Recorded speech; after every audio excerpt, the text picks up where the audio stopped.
नमस्कार दोस्तों। हमने देखा जयशंकर जी के ऊपर अटैक होता हुआ लंदन के अंदर।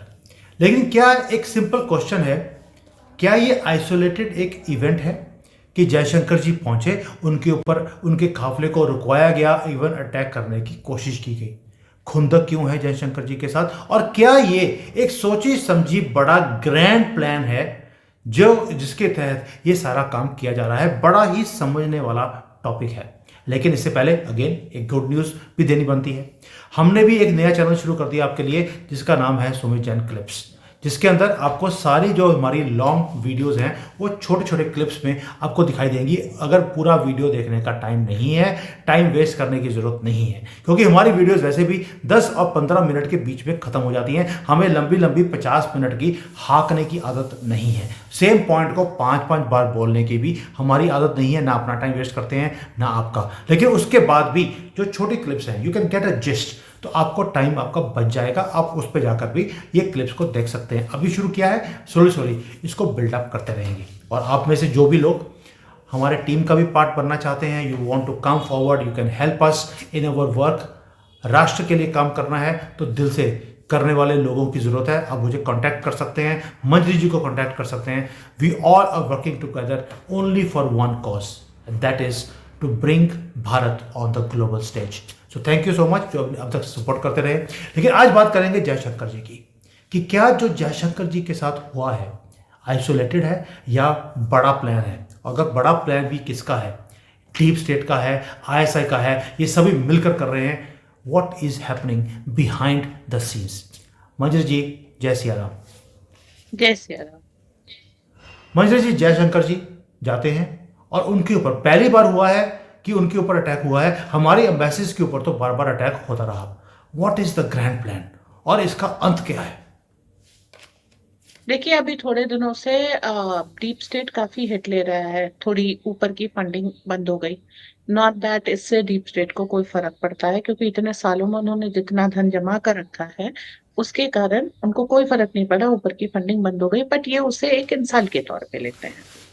तो बात कहाँ से शुरू होती है, वो ये कि अब जो नेशनलिस्टिक वर्ल्ड है और डीप स्टेट लॉगरहेड्स पे आ रहे हैं, क्योंकि फंडिंग बंद करने के साथ साथ उनकी ऑर्गेनाइजेशन, उनका सिस्टम, ये सब बैन भी किया जा रहा है।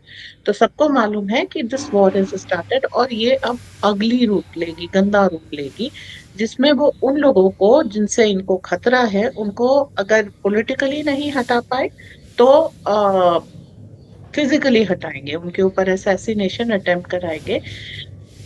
एस जयशंकर जी को, जो यूरोप में जाकर के बहुत मुखर होकर के बोलते हैं, भारत के पक्ष की बात रखते हैं, और यूरोप की जो डीप स्टेट थेरीज हैं या जो वर्किंग है उनकी एम्बेसीज की, उनके राजनेताओं की जो मानसिकता है, उसके ऊपर अटैक करते रहते हैं। तो एस जयशंकर किसी को पसंद नहीं आ रहे, और इसीलिए उनके ऊपर यूरोप में ही अटैक हुआ है। यूज किए गए हैं खालिस्तानी। अपने आप में खालिस्तानियों की कोई औकात नहीं है।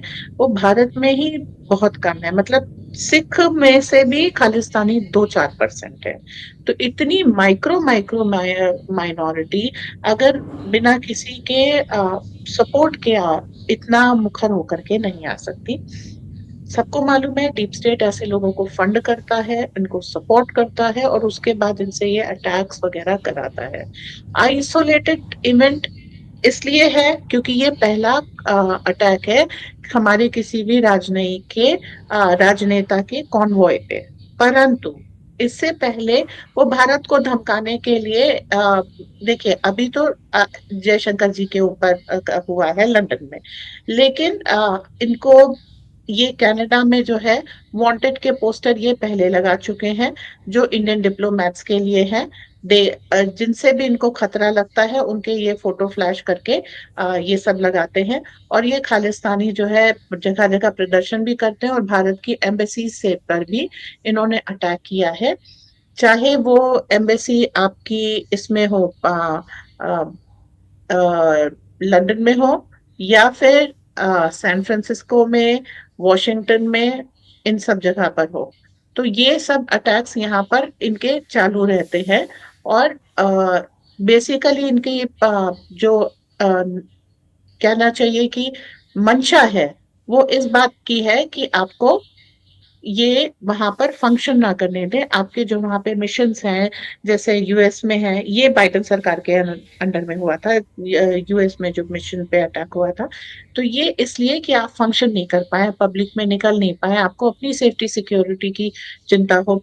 लंदन में जो हमारी काउंसुलेट के ऊपर लोग चढ़ाए थे वो इंडियन टेरिटरी थी, तो उसके ऊपर अटैक उन्होंने सिखों से कराया। क्यों? क्योंकि उनका ओरिजिन भारतीय है।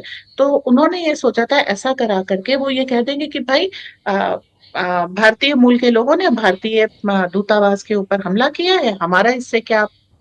टैकल ऐसे किया गया कि हमने लंदन की जो एम्बेसी है उसकी सुरक्षा हटा ली। हमने कोई अटैक नहीं कराया, सुरक्षा हटा ली, वो ठिकाने आ गए। तो अब जो है, इस चीज का जवाब दो तरीके से दिया जा सकता है। एक, इनके काउंसुलेट्स की, देखिए सबको मालूम होता है हमला किसने करवाया और कैसे करवाया, तो उनके काउंसुलेट्स की सुरक्षा भारत में नहीं होगी और उनको विश्व भर में ट्रेवल करने में दिक्कत आएगी। आपको भी वो फायर पावर झेलनी पड़ सकती है जो आप हमको दिखा रहे हैं। अब ये एक आइसोलेटेड इंसिडेंट नहीं है, क्योंकि हम एक इस चीज को देख रहे हैं कि 2016 से ये रशियन डिप्लोमैट्स हैं और सीनियर ऑफिशियल्स हैं जिनकी हत्या हुई है। और ये लिस्ट है उसकी, मैं इसकी डिटेल में नहीं जाऊंगी क्योंकि डिटेल्स जो है बोरिंग हो जाती हैं।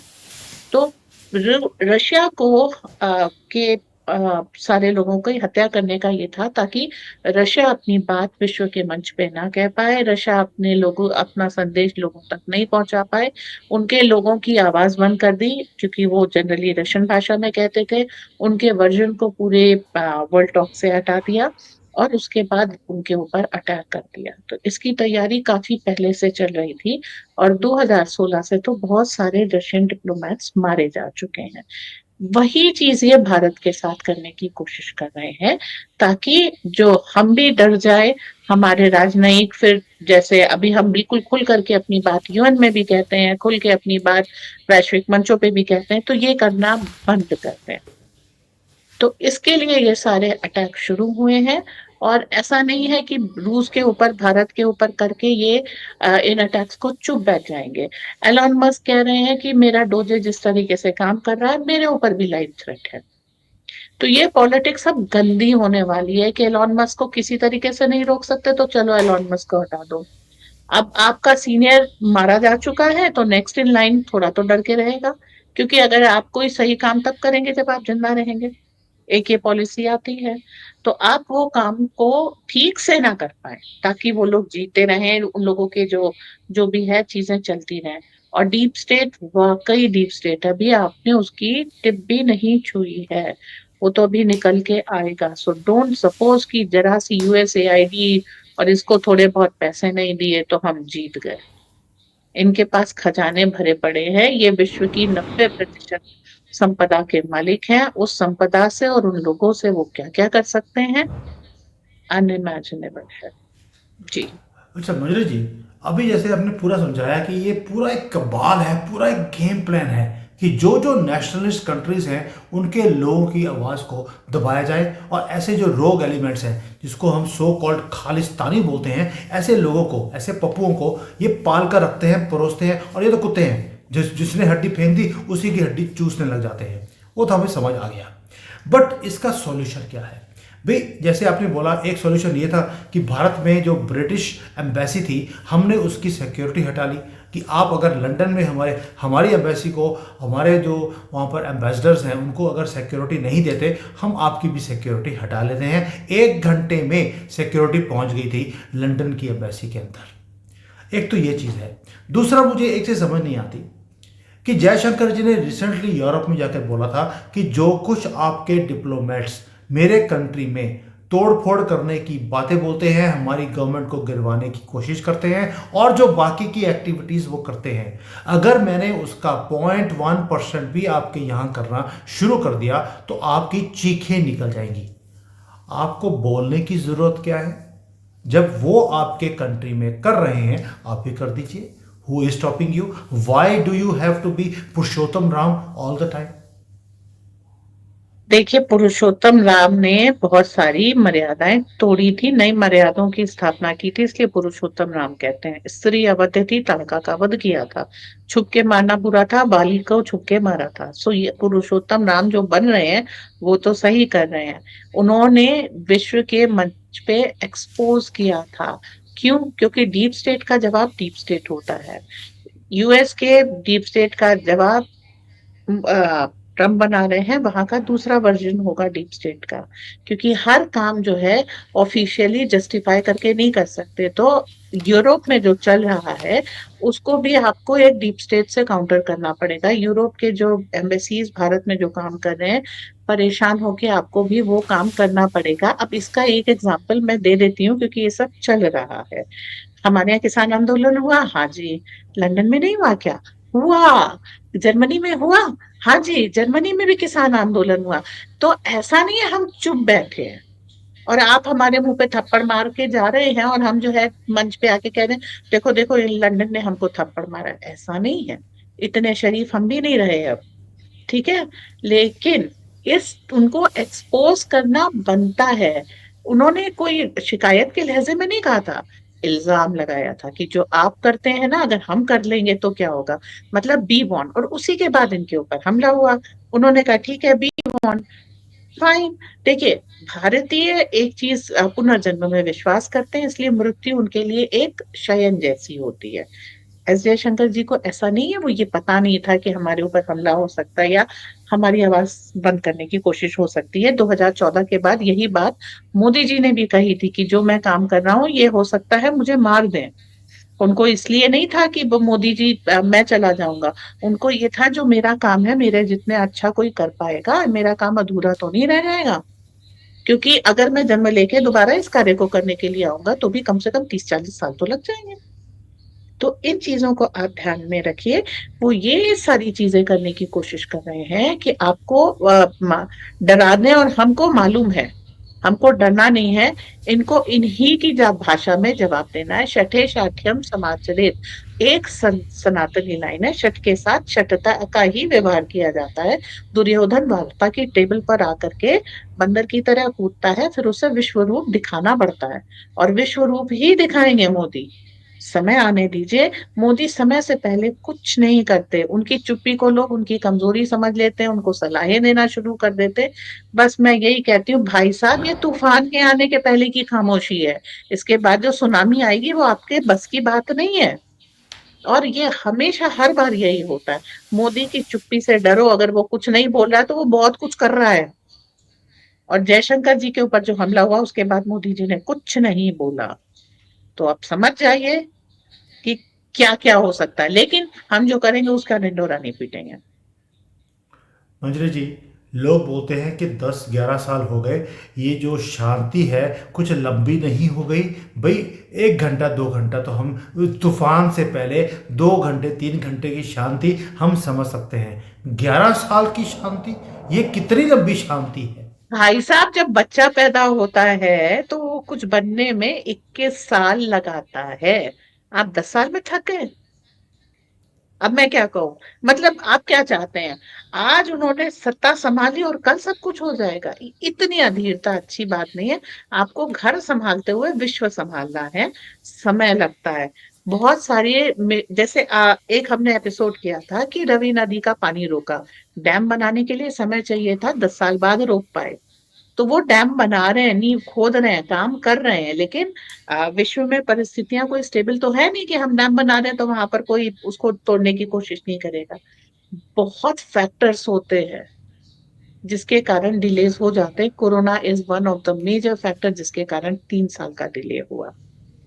ओके, आपने उसको मंजरी जी, अपने फेवर में कर लिया, ये आपकी स्मार्टनेस है। हाँ जी। मैं इसलिए बोल रहा हूँ 11 साल की शांति है। आपने बोला सब कुछ एकदम से नहीं हो सकता।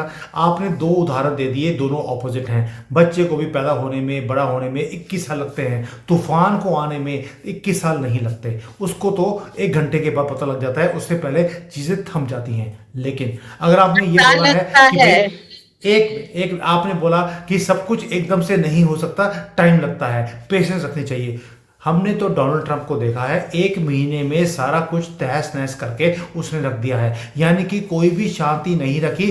ऐसी सुनामी लेके आया है कि सामने वाले को पता भी नहीं लगा कि पैरों के नीचे से जमीन क्या जूते उतार के ले गया वो सभी के। तो हमें भी वो चीज देखने की, जिसको बोलते हैं एक इच्छा है के कि लिए उसने 11 साल चार बहुत हो गया, साल प्लीज डू इट। प्रभु, उसने 4 साल उसके लिए पूरी तैयारी की है, डॉक्यूमेंट तक तैयार थे, केवल एज प्रेसिडेंट साइन करने की देर थी। तो आपको नहीं दिखा? 4 साल जब वो सत्ता में नहीं थे तो इसी दिन की तैयारी कर रहे थे, वरना सत्ता में वापसी नहीं होती। इलेक्टोरल कॉलेज मैनेज किया गया, सत्ता में आए गए, सारा डॉक्यूमेंट, सारी प्लानिंग, एक एक चीज तैयार थी, तब उसने उस दिन साइन किया है। अब वो 4 साल को आप समझ रहे हैं कि डोनाल्ड ट्रम्प ने कुछ नहीं किया? जी नहीं। एक बार प्रेसिडेंट रह चुके थे, कनेक्शन थे, पावर थी, बाकी सारी चीजें इकट्ठा करके उसके बाद 4 साल बाद वो इस काम को कर पाए हैं।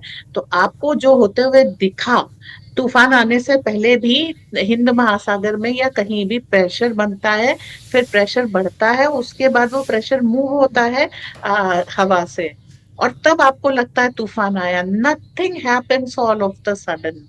इत्तेफाक कुछ नहीं होता और अचानक कुछ नहीं होता, एवरीथिंग इज प्लान्ड। इसके ऊपर भरोसा करना शुरू कर दीजिए।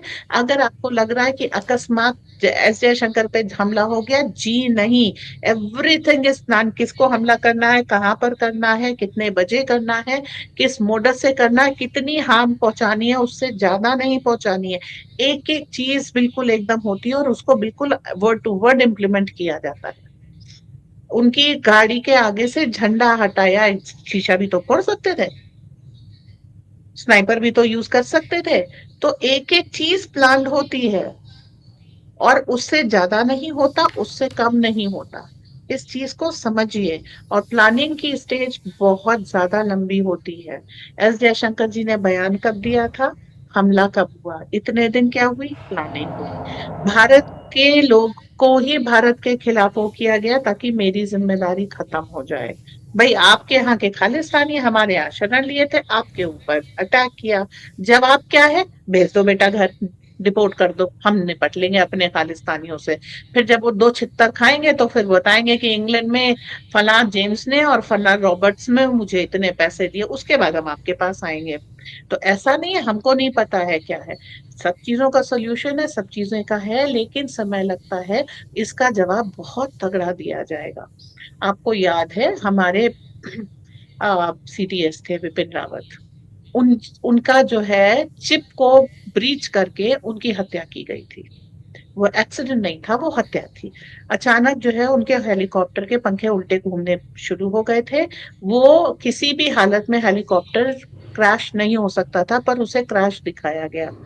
मोदी ने उसके बाद चिप इंडस्ट्री खड़ी कर दी। आज भी वो चिप इंडस्ट्री के ऊपर बुलिश है कि किसी तरीके से जो है ज्यादा से ज्यादा चिप्स हम बनाएंगे और दुनिया को हम एक्सपोर्ट करेंगे। क्यों? एक छोटा सा मेक इन इंडिया में उससे पहले तक ये था कि असेंबल इन इंडिया भी चलेगा, आप लाइए अपनी टेक्नोलॉजी और अपनी चीजें, हम यहाँ पे असेंबल कर लेंगे। लेकिन विपिन रावत जी के केस के बाद एक एक चिप यहाँ मैन्युफैक्चर होगी। तो मोदी किसी भी चीज को हल्के में नहीं लेते और किसी चीज को छोड़ते नहीं है, चाहे उसके लिए कुछ करना हो। He is a hard task master. S Jaishankar की गाड़ी से झंडा उखाड़ा ना, देखिए कौन कौन से देश से उसके झंडे उखड़ते हैं। फ्रिंज एलिमेंट खाली भारत के विरुद्ध नहीं होते, आपके विरुद्ध जो फ्रिंज एलिमेंट है हमने उनको भी पाला है, अभी वो काम करेंगे। और भारत में भी ले आए हैं, ऐसा नहीं है। इन आपके कॉन्वॉय पे, आपकी उस पे एम्बेसीज पे भी अटैक हो सकता है, और हो सकता है उसकी कोई रिपोर्ट भी ना आए। सब कुछ शांतिपूर्वक होगा जी। मजर जी, बिल्कुल सही कहा आपने कि आइसोलेटेड नहीं है। मैं अभी भी उस पर कायम हूँ कि 11 साल की शांति तूफान से पहले बहुत लंबी है। अब टाइम है कि तूफान आ ही जाना चाहिए। वैसे भी रामाजान का, जिसमें राम आता है, उसका पावन महीना चल रहा है। इससे बढ़िया टाइम नहीं हो सकता अब कुछ बड़ा करने का। डोनाल्ड ट्रंप ने ठान लिया, पुतिन ने ठान लिया, इधर शी जिनपिंग लगे हैं कुछ बड़ा करने के लिए। नेतन्याहू तो लगे ही हैं लगातार जब से उनकी एग्जिस्टेंस आई है। अब हमारा भी वक्त है। एक बात मुझे कहनी है, हम मारेंगे भी और आपको रोने भी नहीं देंगे। मोदी वो काम करते हैं। और उनके लिए ये भी कहते हैं कि मारते कम घसीटते ज्यादा है। आपको लंबी खामोशी इसलिए भी लग रही है, ऐसा नहीं है। आपको धमाके पाकिस्तान में जाके सुन लीजिए, बांग्लादेश में सुन लीजिए, नेपाल वापस हिंदू राष्ट्र बन रहा है, ये सारी चीजें आप देख लीजिए। जो जिसने भी भारत के खिलाफ सर उठाया है, आवाज उठाई है, इस बार तो हाथ उठा लिया। जब सर उठाया, आवाज उठाई को नहीं छोड़ा, तो हाथ उठाया कहाँ से छोड़ देंगे। लेकिन हाँ, मोदी मारते ज्यादा और गिनते कम है। और ज्यादा से ज्यादा वो पता नहीं लगने देते। तो अपने काम वो दूसरों से करवाने में बहुत माहिर है। एक एग्जाम्पल आपको दे देती हूँ। भारत में जुडिशियल लॉज बदलने थे और दिक्कत आ रही थी, अचानक नेतन्याहू ने अपने आज जुडिशियल रिफॉर्म किया और वहां पे आंदोलन हो गए। क्या बाबू, अचानक था? बिल्कुल नहीं। भारत ने पेंशन बंद करनी थी, यहाँ पे हंगामे हुए, अचानक मैक्रोन ने पेंशन बंद की और वहां हंगामे हो गए। ओके। तो आप समझिए, मोदी का काम दूसरे देश कर रहे होते हैं। कुछ एक्सपेरिमेंट मोदी इन हाउस करते हैं और कुछ एक्सपोर्ट करा करके दूसरों की लैब में करवा लेते हैं। बहुत कुछ होता है, शांतिपूर्वक होता है, पता नहीं लगता। ये सारे हंगामे इसीलिए हुए थे। हमारे यहाँ किसान आंदोलन हुआ, दुनिया भर में किसान आंदोलन हुआ। अब उन्होंने अपने हमारे फ्रिंज एलिमेंट्स को बना दिए। देखिए, एक तो हम रिपैट्रिएट कराएंगे और उसके बाद हमारे यहाँ जो अब आपके डिप्लोमेट्स की दुर्गति होगी, हम सुरक्षा देंगे। लेकिन कैसी सुरक्षा देंगे? ठीक वैसी जैसे आपने हमको दी थी। ठीक है।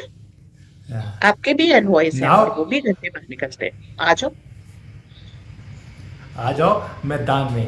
चलिए अब देखते हैं कि जयशंकर जी के साथ जो हुआ है, किस किस किस किस कंट्री के झंडे अब उखाड़ कर फेंकने का टाइम आ गया है। वैसे तो मैं बहुत देर से बोल रहा हूँ, टाइम राइप है। इससे ज़्यादा अब आपको और क्या चाहिए? आपने दूसरे कंट्रीज जो हमारे लेफ्ट एंड राइट में हमें तंग करती हैं, आपने उन्हें मिट्टी पलीत करके रखा है, इज्जत का भी धज्जे उड़ा के रखी हैं। अगर अब इनको पैर रख के इनके सर के ऊपर अगर अब नहीं कुचलना तो कब?